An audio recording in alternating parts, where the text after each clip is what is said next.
शनी शिंगणापूर देवस्थानमध्ये बनावट ॲप पावत्या छापून पैसे लाटली। मंदिर विश्वास सदस्यांनी कोट्यवधींचा घोटाळा केल्याचा आरोप आमदार विठ्ठल लंघे यांनी केलाय। तर 100 नव्हे तर 500 कोटींचा घोटाळा झाल्याचं म्हणत सुरेश धस यांनी सुद्धा दुजोरा दिला। त्यावर समिती नेमली असून अहवालामधून सगळं स्पष्ट होईल अशी माहिती मुख्यमंत्री फडणवीसांनी दिली आहे। संबंधित बनावट ॲप QR कोड आणि पावत्या पुस्तक छापून त्यांनी या ठिकाणी गुन्हे केलेले आहेत, करोड रुपये घेतलेले आहेत।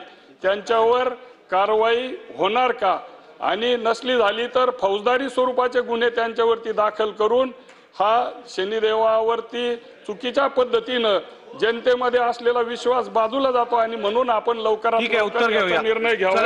विश्वस्त मंडळ, कारण ह्या विश्वस्त मंडळ आणि इथले जे CEO दरंदले आणि याचे काही कर्मचारी हे दर महिन्याला 10 ते 20 कोटी रुपयाच्या प्रॉपर्टी विकत घेतात। अध्यक्ष महोदय, हे विश्वस्त मंडळ सरकार बरखास्त करणार का? भक्तगण आणि त्याला पैशाने गुणलं तर 500 कोटीपेक्षा जास्त पैसे ह्या ऍप मध्ये जमा झालेले आहेत। अध्यक्ष महोदय, न्यायमंत्री म्हणून याच्यावर एक चौकशी समिती आपण लावली होती, त्याचा अहवाल आलेला आहे। जेही कर्मचारी किंवा विश्वस्त लोकसेवकाच्या संज्ञेमध्ये येत असतील त्या सगळ्यांच्या अपसंपदेची चौकशी केली जाईल। हा जो काही कायदा आपण केला, मी आता नुकतंच सांगितलं की लवकर या कायद्याची अंमलबजावणी आपण सुरू करू।